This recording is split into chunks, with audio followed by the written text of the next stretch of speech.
د بخښونکي او مهربانه خدای تعالی په سپېڅلي نامه د نن ورځې لنډو مهمو خبرونو ته ښه راغلاست. زه فهیم الله افغان یم. د کورنیو چارو وزیر خلیفه سراج الدین حقانی د ارواښاد شاپور زدران کور ته ورغلی او د هغه له کورنۍ سره د تسلیت او ډاډګیرنې ترڅنګ د افغانستان د کرکټ ملي لوبډلې له لوبغاړو سره هم غمشریکي ښودلې. ښاغلي حقانی شاپور زدران د هیواد یو پیاوړی او د ولس محبوب ځوان بللی. د ننګرهار ولایت په چراګام ولسوالۍ په مرغې کنډو سیمه کې د یوه ډاټسن ډوله موټر د اوښتو له امله د ښځو او ماشومانو په ګډون 9 تنه شهیدان او 8 نور ټپیان شوي دي.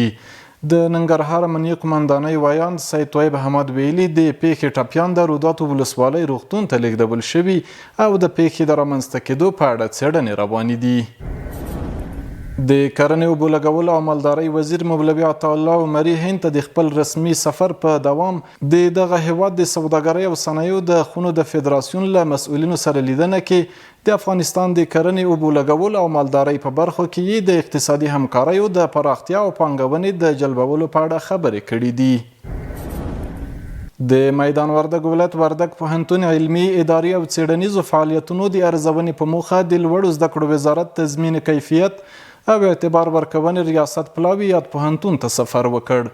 د وردګ پوهنتون مسؤلین د علمي او اداري فعالیتونو څیړنه د پرمختګ پر لور یو مثبت ګام بولي او د برخې ته د پوره ژمنتیا ډاډ ورکوي. او وروستی خبر دا چې د ایران د پارلمان رئیس محمد باقر قالیباف ویلي چې تهران به هیڅکله د واشنګټن پر وړاندې تسلیم نشي او که امریکا له شویو هوکړو سرغړونه وکړي ایران د هر اړخیزې دفاع لپاره بشپړ چمتووالی لري. قدرمنو لیدونکو د نن ورځې لنډ او مهم خبرونه همدومره وو. تر بیا ښې چارې ښه وخت.